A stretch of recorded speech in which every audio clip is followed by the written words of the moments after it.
There's only one abortion provider in the whole state, and that's in St. Louis. It's been that way for a very long time. Missouri has always been very restrictive, one of the most restrictive states in the country, even before this bill. Now we're up there.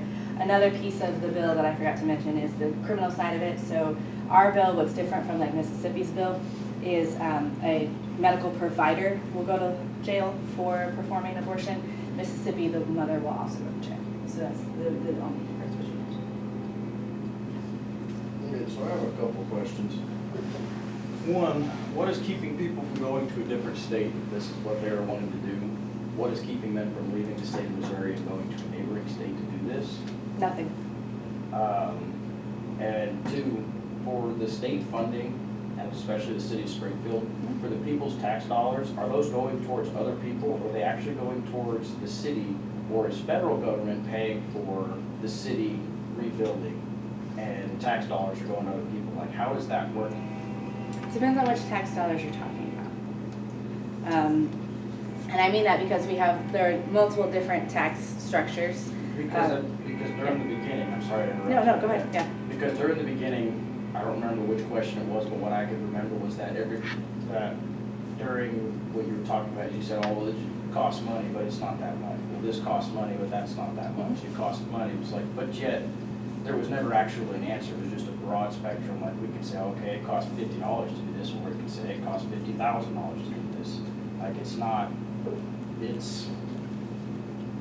most of the family that I'm in, we're not a fan of the government that is within the state of Missouri. We're not a fan of the government that's in office at the moment because what we do working feels pointless whenever we can go around the corner and see somebody sitting down getting paid to do nothing, is what it seems like for other people.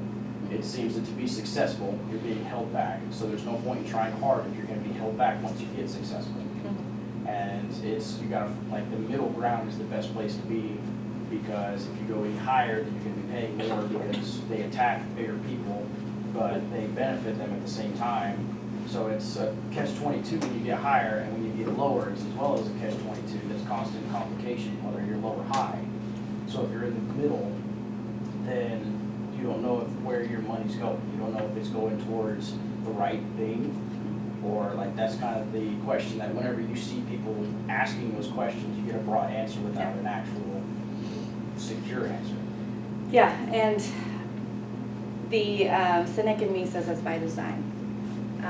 I think that when you're looking at our state budget, there are, and I'm happy to show you on the website, some easy breakdowns of where our money goes. Like there's pie charts that say this much money goes to social services, this much money goes to education issues, this much money goes to this. But if you actually look at our state budget, line by line, we call them budget books, if you stack them up, they're taller than I am. And as someone who served on the budget committee, you literally go page by page, and it takes 5 months, 12 hours a day going through each one of those. It's, no kidding, taller than I am. It's extremely cumbersome.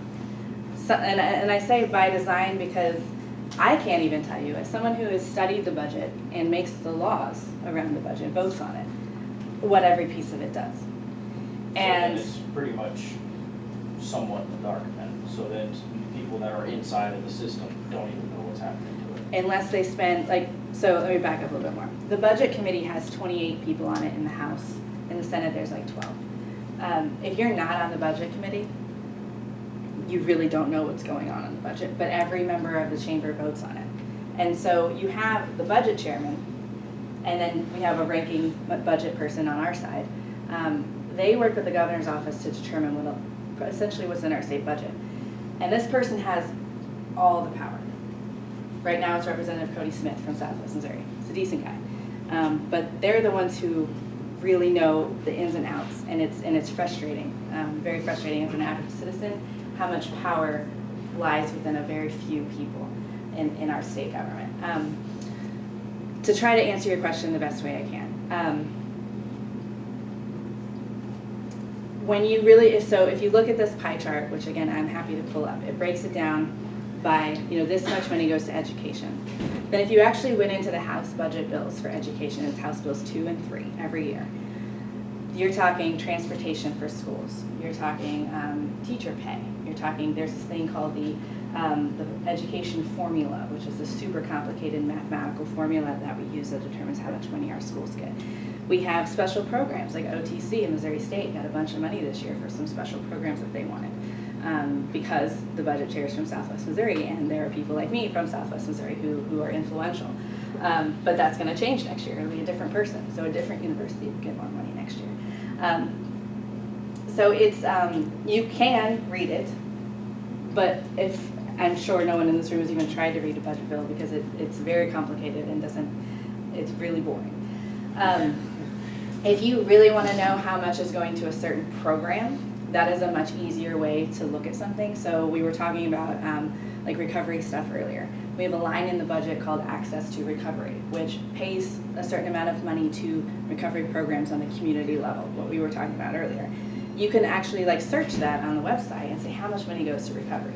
And it'll show you it's like $30,000, not much money at all. And I say not much money because our budget is $27 billion in the state of Missouri. And how much of that is tax and federal? So that's a very good question.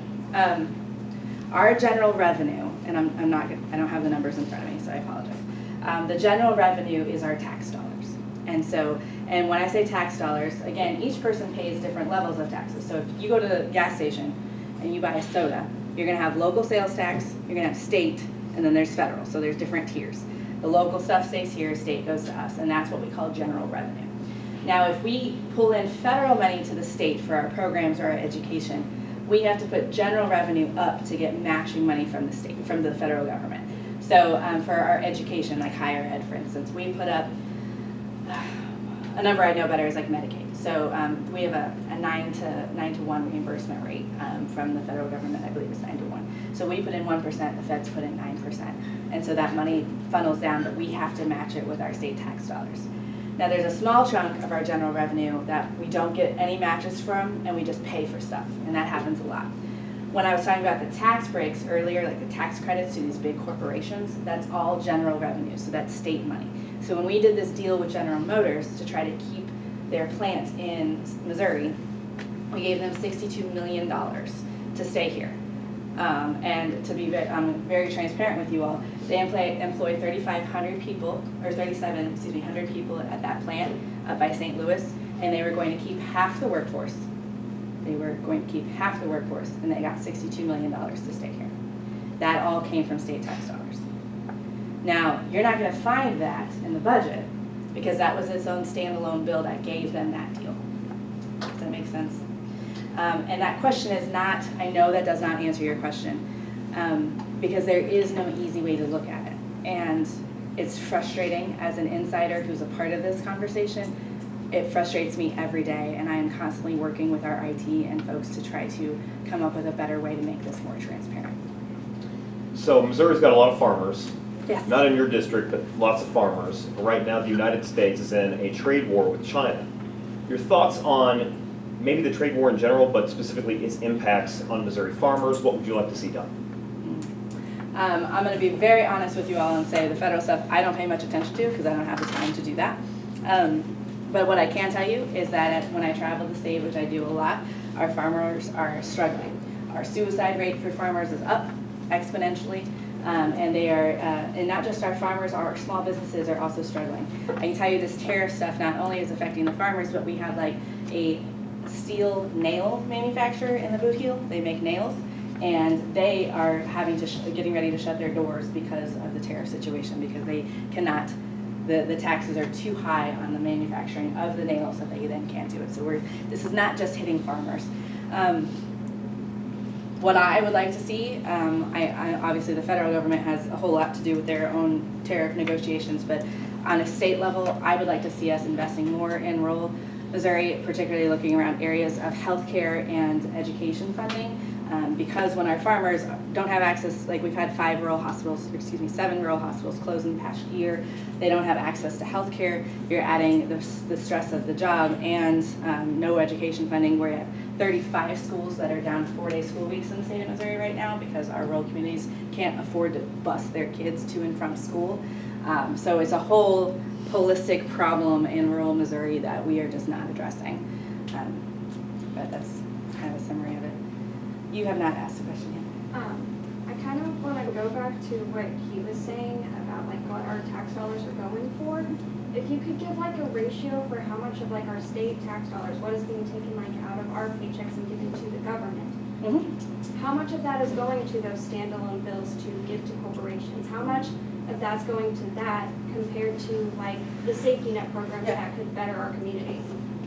I would say that when you look at general revenue, the bulk of it is going to safety net programs. And of those, Medicaid is one of the most expensive. Our children's Medicaid coverage is pretty good compared to other states. We don't have adult coverage, and we have zero dental. So we have a long way to go for certain things, but we do okay with our kids. But we also have a growing population and a growing senior population in the state of Missouri. Our seniors are exponentially growing. So you're going to see a bulk of it go to that.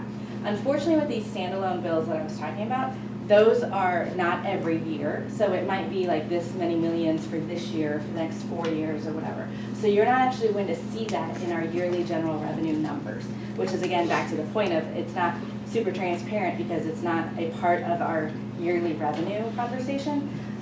So I don't know the answer to that question. And I'm a very honest person, will never say that I know if I don't know. I do want to ask you about taxes though, because there's so much fog around this issue. Have our taxes gone up? Because like there was a weird thing last year about our state tax returns being smaller and our state taxes being larger than we thought. And the only reason why I'm asking is because there is so much confusion. We were told that maybe the taxes were done wrong, and then the people who did the taxes said no, they were done right. What's going on? Well, first I'll tell you, 2 people have lost their jobs from that situation.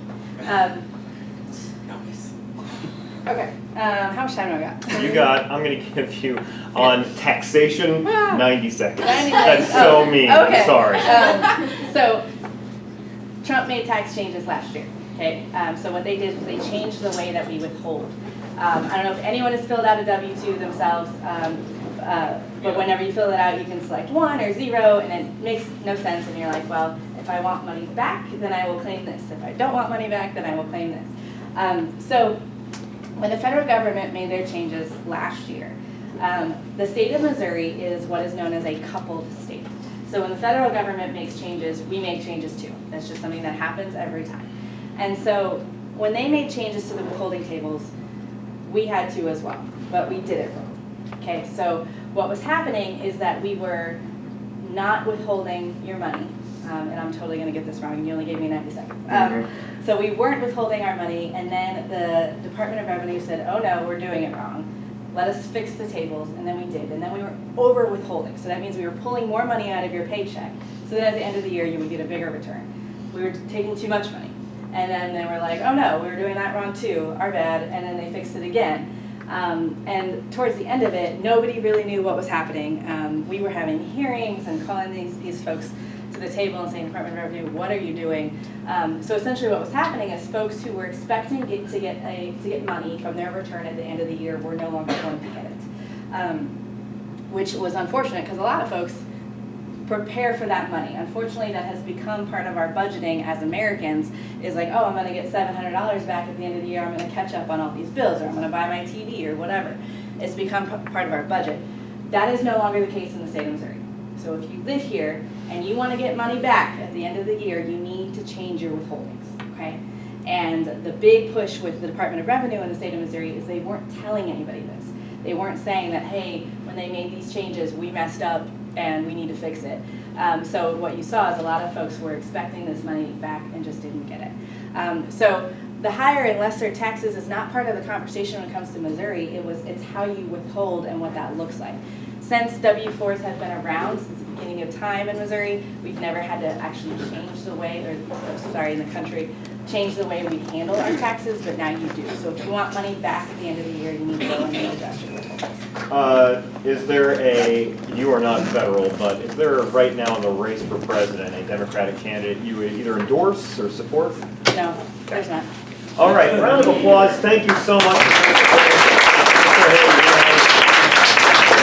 In the meantime, as I told you before with the papers, they are both now due Wednesday. See you guys then. Thank you again, ma'am. Of course.